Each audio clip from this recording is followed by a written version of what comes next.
जो सरेआम ढोंढी दिखाती हैं, जो सरेआम अपने जिस्म की नुमाइश करवाती हैं, वो बिल्कुल कहीं से गलत नहीं है। वो दूध की धुली हैं और ऐसे ऐसे लोगों को पावर स्टार काम दे रहे हैं, ऐसे ऐसे लोगों को अच्छी अच्छी कंपनियां काम दे रही है, जो कि अपने पूरा मतलब नहीं कहा जाए कि मतलब कपड़ा रहना ना रहना दोनों बराबर है शरीर पे, ऐसे ऐसे लोगों को भोजपुरी में काम मिल रहा है। मैं भी तो चाहती थी तो मतलब ऐसा ऐसा कोई कपड़ा पहन के ढोंढी दिखा के पैर दिखा के जिसमें, पर मुझे इन सब में कोई इंटरेस्ट नहीं है। अब हम ही मैंने नंगा नाच करने लगेंगे तो लोग को देखने में इंटरेस्ट आएगा ही ना।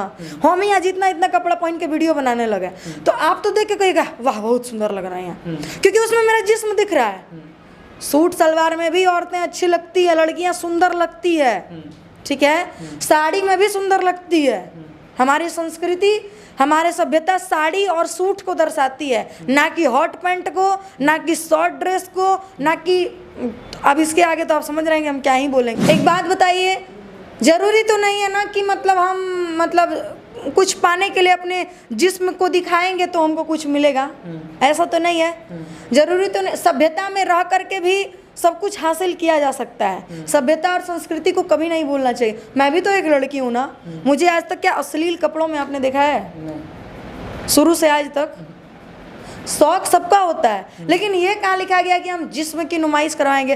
कुछ भोजपुरी का कलाकारों का यही रह गया है। आपको दिखाऊंगी तो मैं आप कहेंगे कि आप क्या कह रही हैं। चलिए ना आपको दिखा ही देते हैं, कहीं होगा मेरे पास।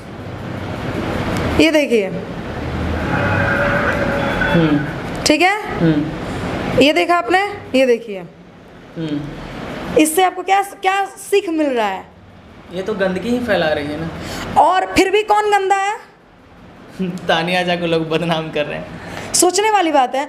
जो सरेआम ढोंढी दिखाती हैं, जो सरेआम अपने जिस्म की नुमाइश करवाती हैं, वो बिल्कुल कहीं से गलत नहीं है। वो दूध की धुली हैं और ऐसे ऐसे लोगों को पावर स्टार काम दे रहे हैं, ऐसे ऐसे लोगों को अच्छी अच्छी कंपनियां काम दे रही है, जो कि अपने पूरा मतलब नहीं कहा जाए कि मतलब कपड़ा रहना ना रहना दोनों बराबर है शरीर पे, ऐसे ऐसे लोगों को भोजपुरी में काम मिल रहा है।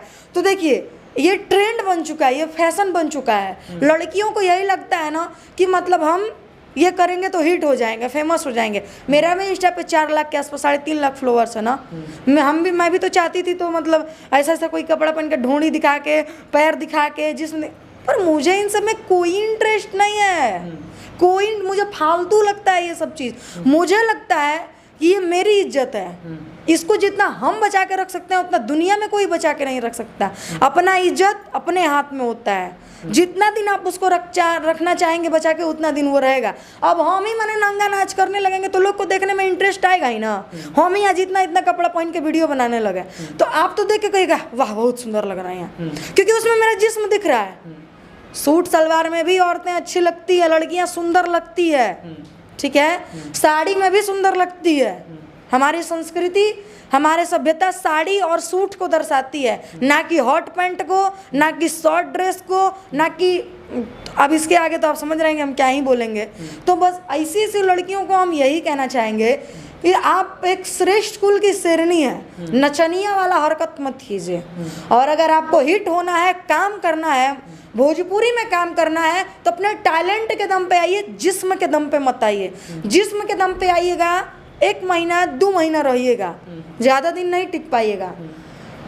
कामना उसकी कीजिए जिसका चरित्र पवित्र हो। खूबसूरती अक्सर समय के साथ ढल जाया करती है।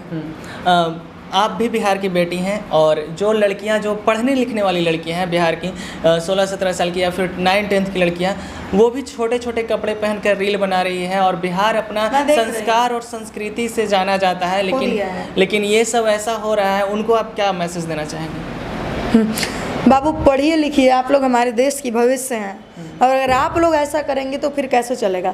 मानते हैं सबका अपना शौक है, अपना फैशन है, लेकिन हम वो चीज़ें पढ़ करके भी डिग्री के हिसाब से भी हासिल कर सकते हैं। क्या भोजपुरी में बहुत सारे ऐसे कलाकार हैं जो पढ़े लिखे हैं? रितेश पांडे भैया पढ़े हैं, नीलकमल भैया पढ़े हैं, अंकुश राजा भैया पढ़े हैं, गोलू राजा भैया पढ़े हैं, चंदन यादव भैया पढ़े हैं।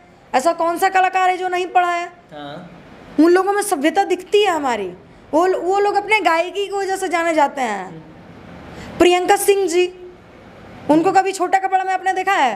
कल्पना पटवारी जी, उनको कभी अपने छोटे कपड़े में देखा है? उन्होंने मेहनत किया है और आज से वो नहीं गा रही हैं।